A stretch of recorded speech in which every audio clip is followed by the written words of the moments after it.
Hi, everyone. This is Dr. Lagos, and this is the first podcast of Modern Greek History in a series of 4 different podcasts. Over the next nearly 4 hours, I'm going to be going through the history of the Greek people from the Ottoman Empire up until the present day, pretty much.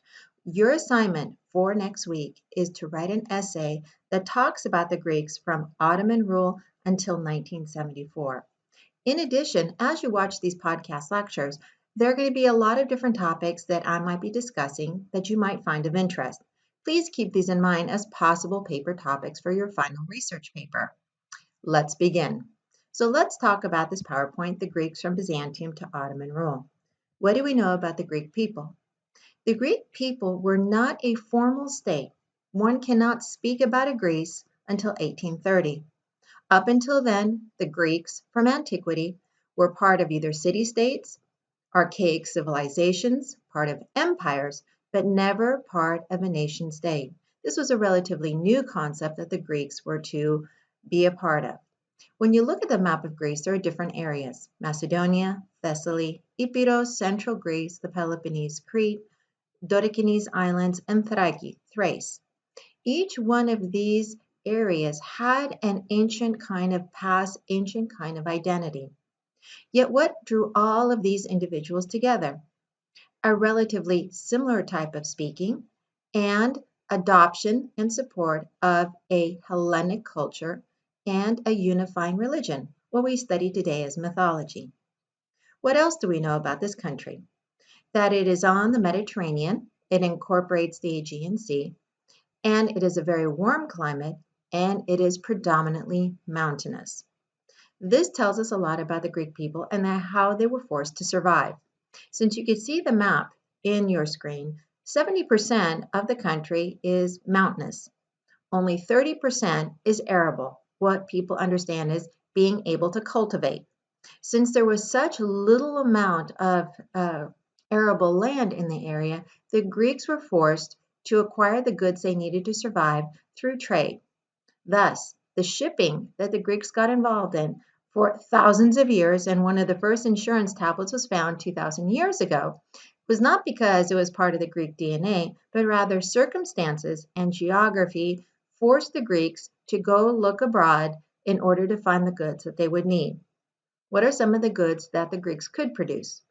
Olives, citrus, grapes, wine. These are some of the products that they were able to produce.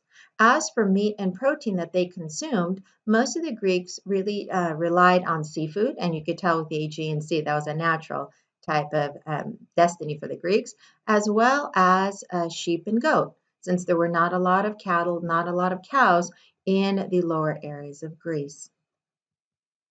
And here again is another relief map showing how mountainous the country is.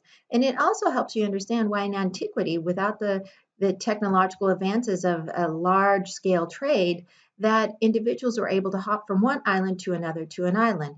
And as their ships improved, then they could kind of leapfrog over to Egypt and the Near East. This made this beautiful little circle of trade, which also spread the influence of the cultures that existed in this area, and they kind of connected.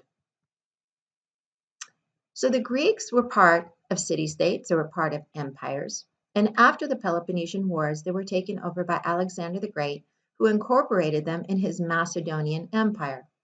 This is a Greek linguistic, administrative, and culturally dominated empire. There are many questions about the origins and the ethnic makeup of the Macedonian people. This is an interesting topic, and if somebody would like to address it in a paper topic, I would really look forward to seeing that. So the Greeks are part of a large multi-ethnic empire, and this is going to continue on until Alexander's death in the 4th century. From this point on, the Greeks and the Alexandrian Empire are going to be divided up into 6 basic territorial units. Following this division of the Alexandrian Empire, the Greeks are going to be slowly subsumed into the Roman Empire. They are not going to be adopting the Latin language, they're going to maintain the Greek language. They're also going to maintain their local and regional traditions. So to a large extent, these political changes in who they belong to, what empire they belong to, one thing remained constant, and that is their day-to-day life basically remained the same. Over the course of the centuries, we're going to start to see the division of Rome into two empires. That was started by Constantine, Emperor Constantine of the Roman Empire, who decided in the 4th century AD that he would like to build another city in order to show it as a hub, a central area for the growing trade to the east. He felt that power and money were going eastward, and he wanted to locate a city on what was formerly known as Byzantium and give it his name. This prompted the establishment of a city called Constantinople. So, with the establishment of the city, over the course of time, we're going to start to see the division of the Roman Empire into two halves, the Western and the Eastern. This Eastern half is going to come to be known as the Byzantine Empire. So, we're going to have the formal creation of the Byzantine Empire with a different political leader, emperor, and it also reflects a division that's going to occur in the realm of religion. Here, the original Christian church, the Christian faith, is slowly going to be divided into two halves. The Western half is going to believe in Roman Catholicism. The Eastern half are going to become followers of Eastern Orthodoxy. While both of these religions' foundations are identical, they come from the same church, over the course of time, certain interpretations of religion, administration, and other factors led to their gradual division. So we have two entirely separate churches.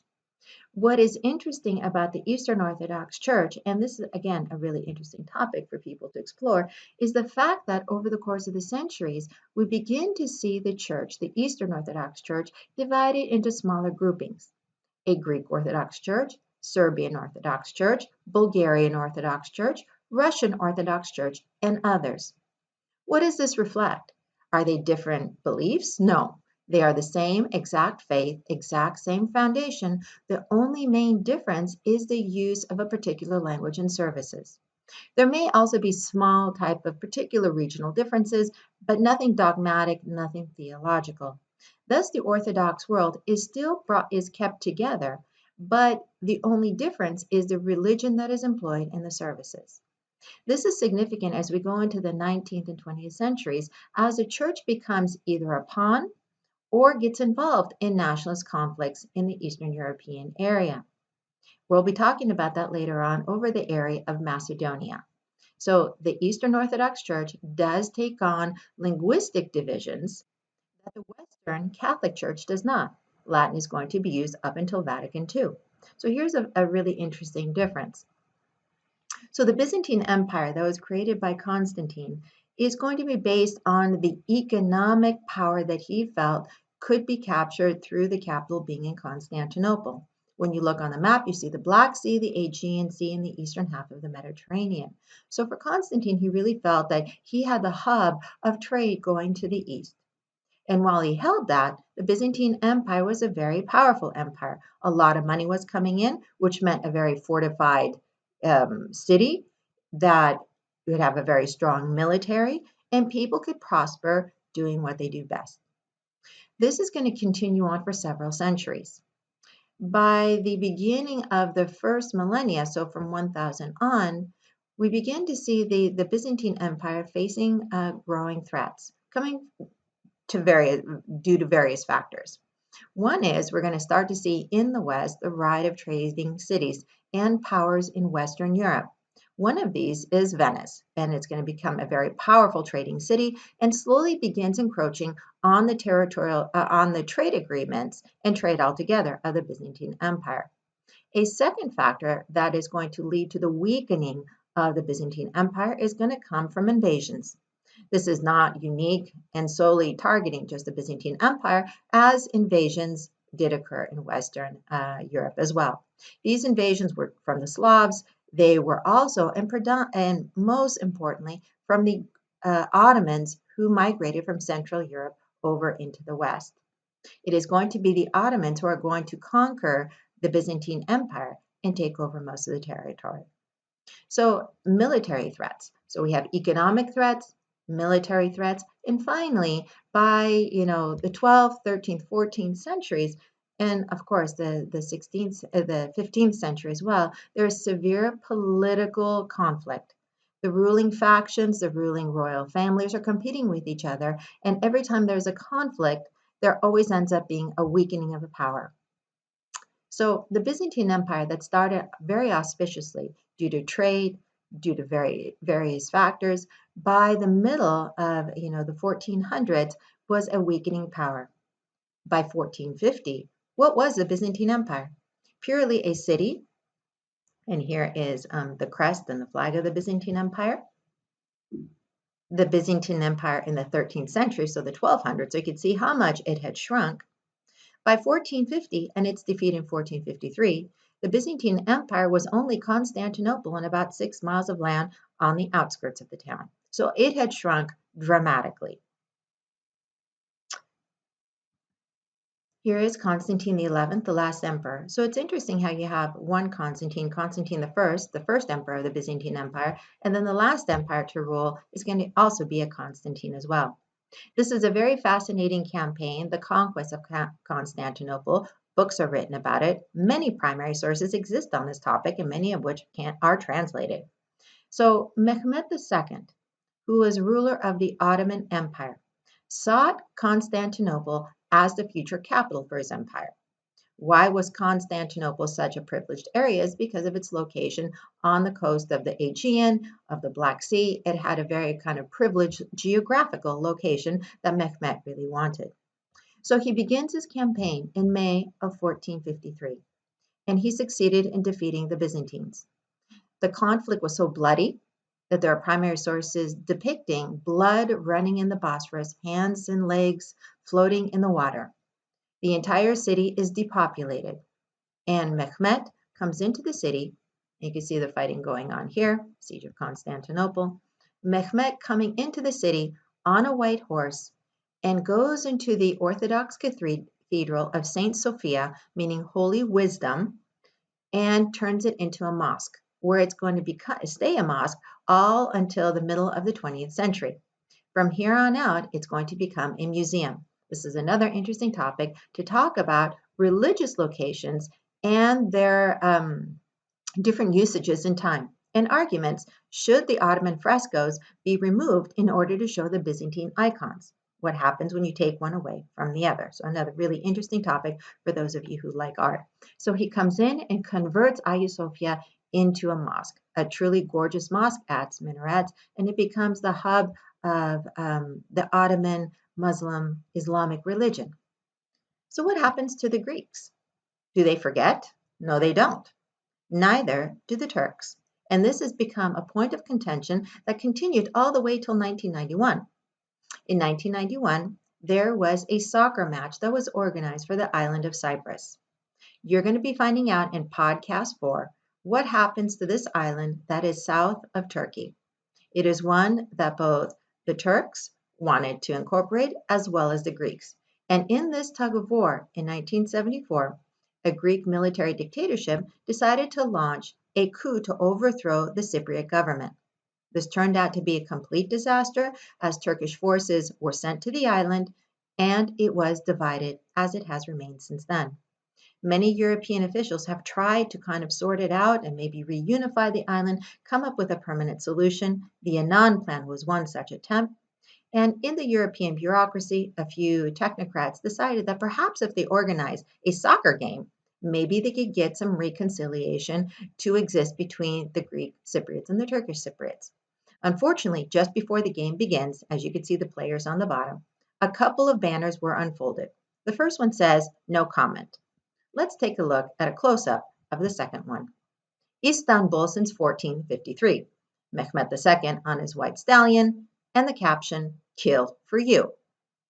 This was so provocative that Greek spectators of the game charged down, attacked the Turkish individual sitting in the stands, and it became an all-out brawl. It was a complete disaster. The violence was put down. The soccer match began. It ended up as a 1-1 draw, and basically was never attempted again. So history is not forgotten very easily for both sides, and throughout the Balkans, we see many cases of this. So what happens to the Greeks? And going to your outline, these individuals, the Greek people who were first-class citizens in the various political entities that they existed in, all of a sudden, for the first time in their history, become second-class citizens. What are the changes that the Ottomans employed?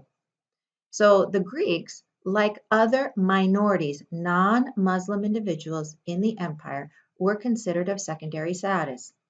So for the Greeks in particular, most of their aristocracy, their elite, political, economic, cultural elite, were killed or enslaved during the Ottoman conquest.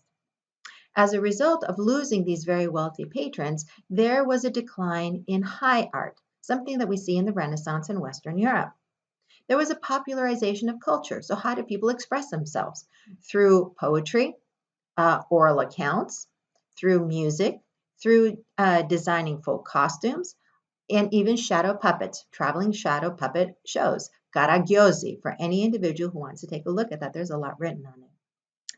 There was a decline in education, that institutions were either closed, people were too busy working because they faced, on number 6, economic burdens. They had to pay a lot more taxes than the ruling Muslim citizens.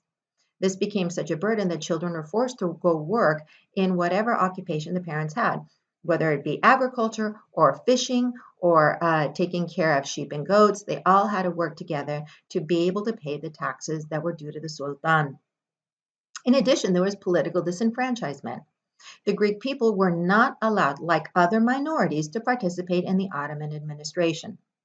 This is going to be relaxed during the latter centuries of Ottoman rule, and slowly we begin to see the Greeks taking on political prominence as administrators, also economic prominence, and a group of these individuals are known as the Fanariotes, because they lived in the Fanar district, in Turkish meaning the lighthouse district.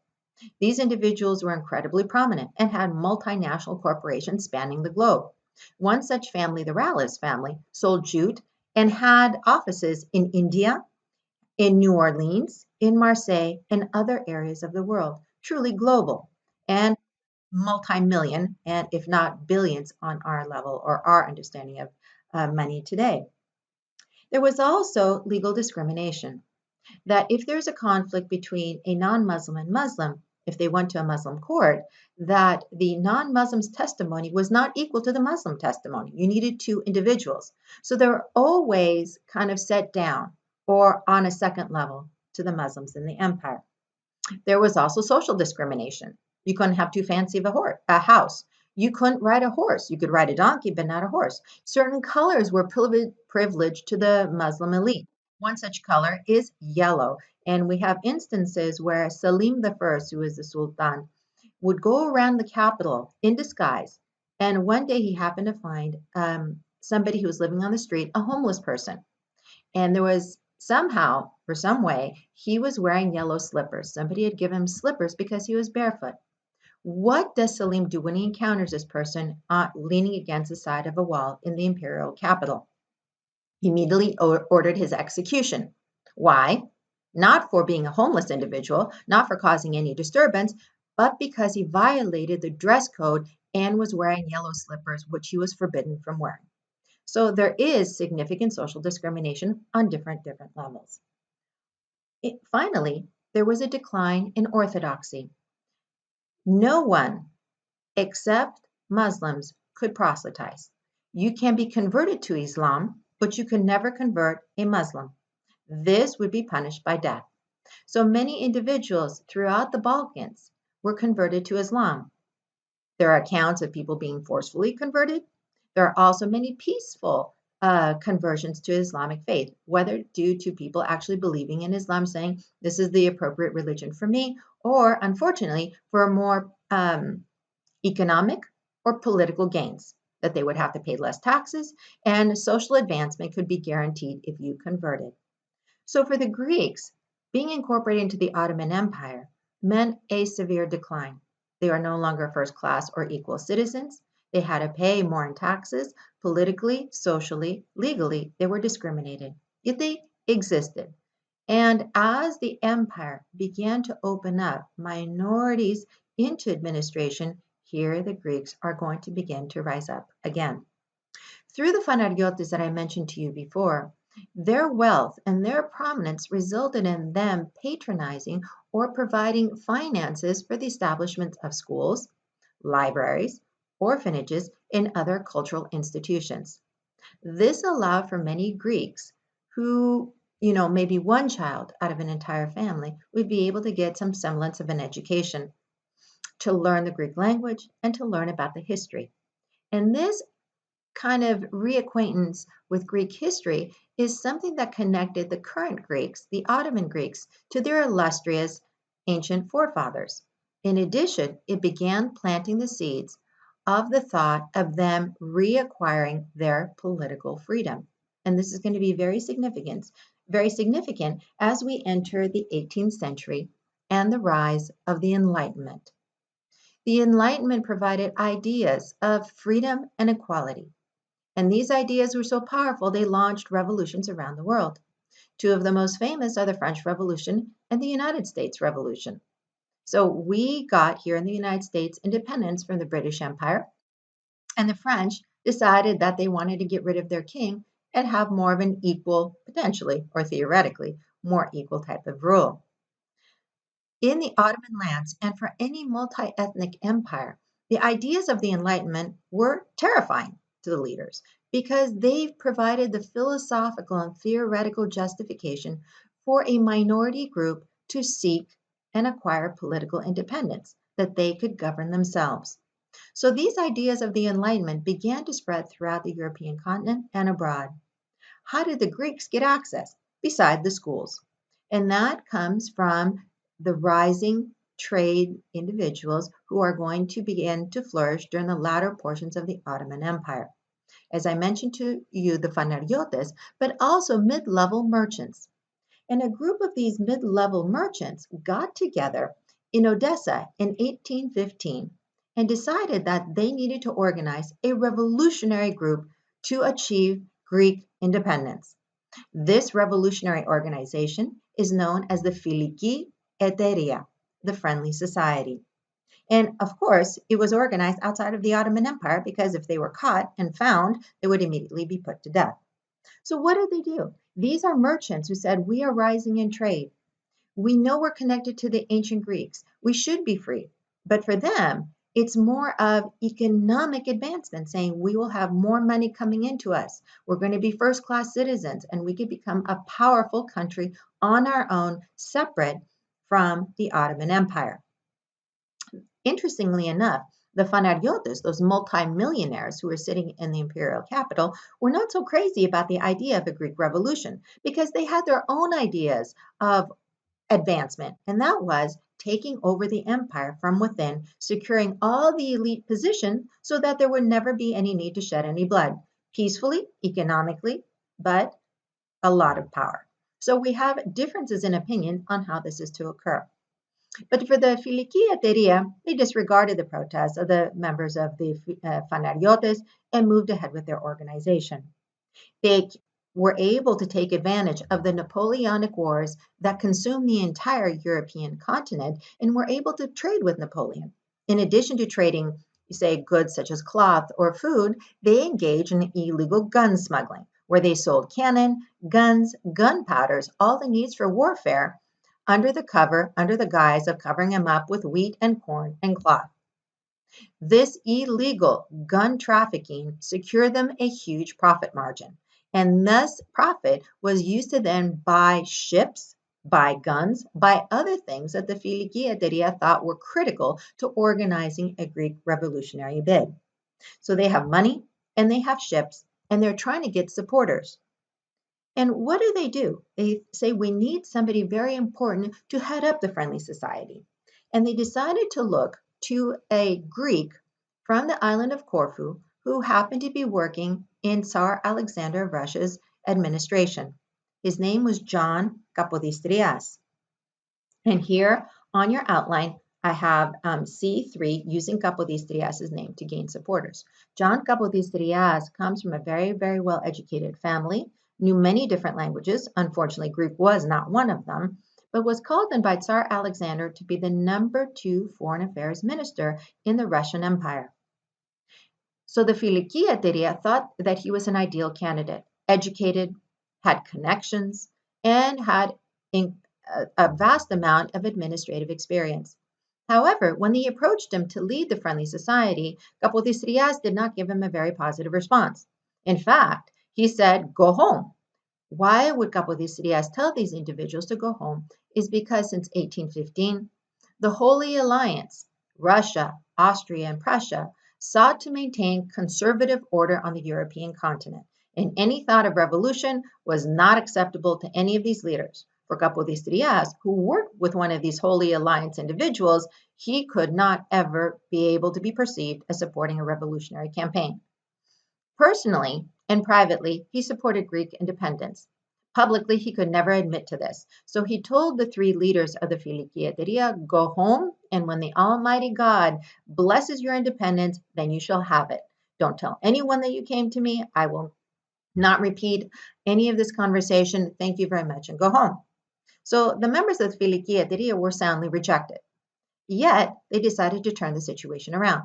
They go back to Edessa and then they go to Constantinople, and they tell all their members that Capodistrías had accepted the leadership. Let me see if I can have it. The Ottoman Empire. Let me move down so I can find you the Filikiateria. Here we go. So there are the three members, Filikiateria on your right, and that is their kind of symbol on the left. So these members of the Filikiateria were disappointed, to say the least, about Capodistrías' rejection, but then told all their members, "Hey, everybody, yes, success. Capodistrías has accepted the leadership of our organization. However, he can't say anything under his current employment situation, but please don't say anything, but you all know that he is accepted. Success. Tell everybody you know this is wonderful news." This was wonderful news for all the members of the Filikiateria who had no idea that their leaders were absolutely blatantly lying to them. For Capodistrías, the rumors that began circulating about his leadership of the Friendly Society, really he had to pay for dearly. His boss, Count Nesselrode, together with a colleague in Austria, Count Metternich, had complained about his perceived alliance and support of the Friendly Society, the Filikiateria. And so they complained to Tsar Alexander, who called Capodistrías into his office and said, "I hear these rumors. What's going on?" Capodistrías said, "Yes, Your Majesty, they came to me. I rejected them. I told them to go home." And he said, "Well, unfortunately, I hear too much gossip about your leadership. Therefore, you will be on unpaid leave." So he was part of the administration, but on leave, administrative leave, and he was caught in kind of like a no man's land of not getting any money. You can't leave the empire to go participate in the war. This negative situation actually turned to benefit Capodistrías, as in 1828, following the end of the Greek War of Independence, he's going to be selected as the first leader of the modern Greek state. So, with the success, their perceived success by the members of Capodistrías' leadership, they begin to expand their fighting forces. They're all equipped. They have their ships. And now they begin to do the practical aspects of organizing a revolution. So why 1821? This is one of the fundamental questions that most historians ask. Why 1821 and not 1820? Why not 1825? The fact that it occurred in 1821 is interesting, but we need to find out why then. And the clues to this come with an internal problem faced within the Ottoman administration. This is centered over a regional leader, and his name is Ali Pasha of Yanina. Let me see, I don't think I have it here. Ali Pasha of Yanina, he was in northwest Greece, right across from Corfu. So if you think about it, it takes some of the territory of Albania in northwest Greece. This a local regional leader, so he was a pasha, had a very strong followers, and he was very wealthy as well because he controlled a lot of trade. He imagined himself to be a Balkan version of Napoleon Bonaparte. He thought that like Napoleon, they were both kind of petite in stature, that he had ambitions and could, if given the opportunity, create his own regional kind of Islamic territory. So he began to conclude diplomatic negotiations, trade relations, political relations. Well, this is not acceptable to the Sultan in Istanbul. So communications began to occur between the two. and telling him to stop what he's doing, that the behavior is treasonous, and if he did not stop, that action needed to be taken. Ali Pasha refused and continued on what he did. He felt that with the decline of the Ottoman Empire, that his star was on the ascendant, and it was only a matter of time before he could create his own independent little empire in the Balkans. So the Sultan got fed up and sent an expeditionary force. This domestic conflict that occurred within the empire proved to be the reason for the Filikiyeteria, the Friendly Society, to designate 1821 as the optimal time to launch the revolution. So they lent their support to Ali Pasha, encouraged him to defy the Sultan. At the same time as they're encouraging the continuation of this conflict, they laid all the groundwork for the actual outbreak of revolution, which is going to occur in March of 1821. There are going to be two areas that the revolutionary bid is going to begin. And let me go through this PowerPoint. And here I'm bringing up in France and a comparison to Greece. And for those of you who kind of like art history, taking a look at the artwork that is created during this period is really fascinating. That there are attempts to link Greece and put in people's mind that these are the direct descendants of the ancient Greeks, and they're part of the European kind of family. And this was a religious conflict, all played out in the artwork. So on your right-hand side, you see Marianne of France, and we have the Greek version, Mariana, perhaps. So both of these artwork is used, and certain messages are being sent to all of Europe to support the Greek revolutionary campaign. And it even goes to the United States. That many of the Greek leaders were sending messages to Thomas Jefferson, Benjamin Franklin, and others, telling them how the Americans had liberation and independence based on Greek principles, and now would they support the Greeks in their attempts for freedom and liberty.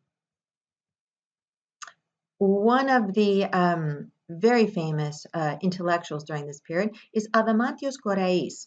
And here he is pictured, and he is significant because while he's not in Greece during the time of the Greek Revolution, he's in Paris, he watches the French Revolution, and he is the one who attempts to purify the Greek language, to kind of standardize it in the post-independence Greece, and to get rid of all the foreign influence. Since there was a decline in education and tons of illiteracy throughout the Greek lands, he wanted to standardize the Greek language so Greeks could learn proper and pure Greek. This type of Greek language is known as katharevousa, with the word katharo, meaning clean, so purified Greek. Unfortunately, what he wanted to do is standardize and bring people together, ended up creating two languages that are going to exist in Greece.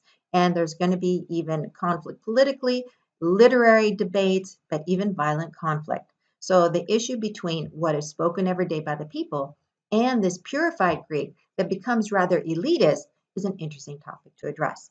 So you have Korais on the one side and another proponent of Greek nationalism on the other, Rigas Velestinis, who's trying to lift up Greece. So she's the precursor of the Mariana that I showed you in the previous slide. So there are going to be two outbreaks for the Greek War of Independence. The first one is going to occur in the Danubian principalities, Bulgaria, Romania, today's Bulgaria and Romania. And it was orchestrated by the voivod, the leader of that region, Alexander Ypsilantis, who was a member of the Fanariotes that I talked to you about earlier. He had achieved high political stature, yet he was also a devout nationalist. So here he broke from the other Fanariotes. What was he attempting to do? What was his mission? To bring all Orthodox together in this region and have them fight a religious campaign to free them under the guise of Greek independence from the Ottoman Islamic rule. So for him, it was clearly a religious conflict. So his thoughts were he was going to raise the revolutionary banner early in March, gather up lots of Orthodox compatriots, and then charge on their way to Istanbul. Unfortunately, the launching of that campaign did not lead to successful overthrow of the imperial capital. In fact, the Ottoman troops, within a couple of weeks, had captured and quashed that revolution. Fortunately, there was really bad communication with the southern part of Greece. And on March 25th, and here I have the image, southeast of Patras, which is like northwest Peloponnese, there is a little town called Kalavrita. And there is a monastery there. And you have Bishop Germanos, who raises the revolutionary flag. Now, this is very critical because it suggests that religion is again the foundation for this bid for independence. In the post-war years, orthodoxy is going to be considered a pillar of Greek identity. So the Greek political trajectory, even up until the 20th century, you don't really see a separation of church and state until about 1980. So this is very different from the rest of Western civilization. Fascinating that it is linked and begun during this revolutionary period. So everybody supports the Greek Orthodox Church, and it is the church and God above who is going to bless this revolutionary campaign. Since this revolutionary beginning on March 25th in the Peloponnese leads directly to Greek independence, March 25th is considered Greek Independence Day. So the earlier March attempted bid by Ypsilantis is not included in the Greek understanding of liberation.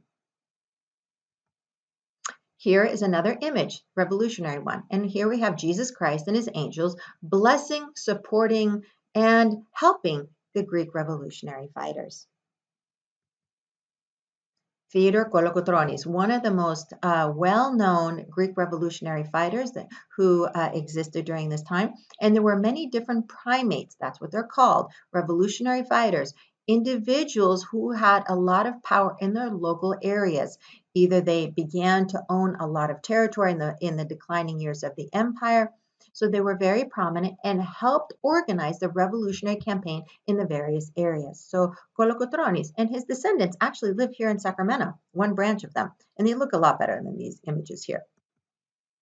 There were land and sea battles, and the Greeks were able to excel in sea battles, and this is where the Ottomans were the weakest because they're primarily a land force. This is where they had their claim to fame.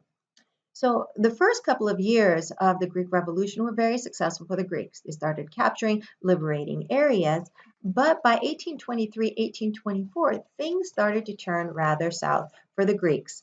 People were being killed, ammunition is running out, and the Sultan had solved the issue of Ali Pasha, had him shot and killed. So all of the Ottoman forces could be directed at the Greek liberation fighters. By 1825, the Sultan decides to approach one of his local administrators, Mehmet Ali of Egypt, who had the most powerful navy of the entire Ottoman Empire. He didn't use it so much for fighting, rather he used it for trade. And the Sultan approached Mehmet and said, if you give me your navy, your ships to be used against the Greek revolutionary fighters, in return, I will give you administrative control of Crete, the Peloponnese, and other areas.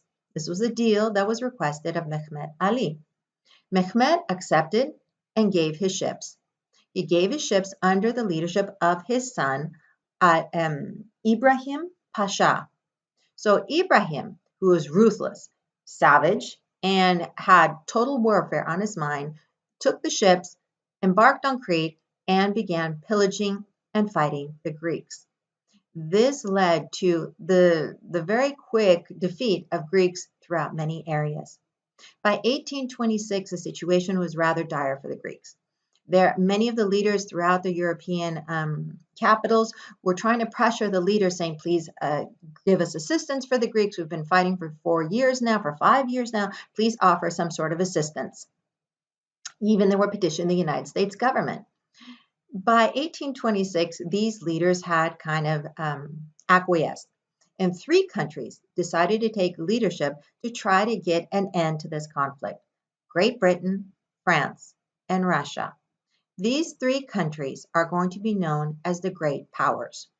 They come together and they decide to organize an armistice. And many of these armistices and protocols and treaties are mostly going to be signed in London. So I'm going to be talking about a lot of protocols of London and a lot of treaties of London. So they come up with a protocol of London trying to get the Greeks and the Ottomans to come to an end. What were they requesting? They did not request any sort of political independence. What they were offering to the Ottoman Sultan is greater autonomy for the Greeks and fewer taxes, basically better status within the empire, not to be separated from the empire. The Sultan, though, basically ignored these communications, ignored the attempted protocol, the armistice negotiation, ignored everything. He rejected them and didn't want to have to deal with anything. Now, why would he do that? Because the campaign against the Greeks was going so well, he said, if I just stall and continue on for a few more months, I'll be able to defeat the Greeks, and there won't be any need for any sort of protocol, no treaty, no armistice is necessary anymore. The great powers, though, got upset, saw very quickly what the Sultan was doing. So they decided to send a combined naval fleet. So we see the fighting here, more fighting, and even more fighting. So here's Mehmet Ali on your left and his son Ibrahim Pasha listed over there on your right. And Ibrahim Pasha had stationed his navy, the Egyptian navy part of the Ottoman fleet, in the Bay Navarino Bay, which is in the southern part of the Peloponnese. And the great powers decided to send their own combined fleet to Navarino Bay as a way to exert some sort of power, to kind of intimidate Ibrahim Pasha, and basically to encourage the Sultan to come to the negotiating table. The leader of this combined fleet was Admiral Codrington of Great Britain. He was given very strict orders. He said, in the Navarino Bay, you are not to engage in any fighting. You are not to launch anything. You're not supposed to start anything. However, if you are attacked, naturally, you're able to defend yourself and to defend the fleet in its entirety. The Sultan, via Mehmet Ali, never said anything to Ibrahim Pasha about ceasing and desisting. They said, continue on. We need to wrap this up as quickly as we can. So on the night of October 20th, 1827, what happens? Shots are fired out by the Ottoman fleet. And here's a modern view of the bay. Shots are fired out by the Ottoman fleet against the great power fleet. Codrington, who is being attacked, decides to look at his orders and said, okay, I'm allowed to defend myself, which he does. And he does it so brilliantly that by the morning of October 21st, 1827, so we'll keep it October 20th for consistency's sake because it's a night battle. By the morning of the 20th of October, the entire Ottoman fleet was sunk to the bottom of Navarino Bay. This came as a complete shock to everybody involved in the conflict. The only ones who were happy about the situation were the Greeks, because with this utter defeat, the sinking of the Ottoman fleet, it guaranteed Greek independence, and they began proclaiming that they had achieved political independence. For the Ottomans and the Sultan, he was very upset because he understood it as the great powers were demanding Greek political independence. He felt that his time for negotiating some sort of armistice and better situation for the Greeks was lost.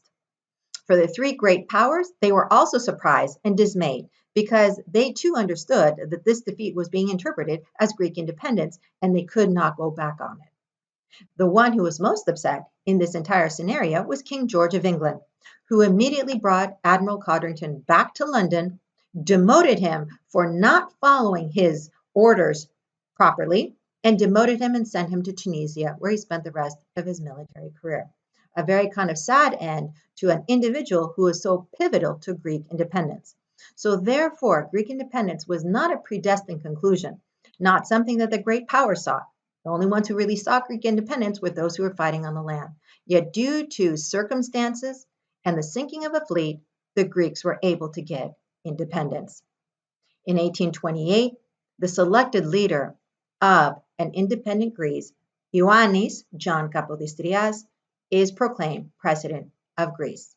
We will talk about his presidency in podcast 2 and the 19th century Greek state formation, conflicts, and other factors. Thank you for joining me.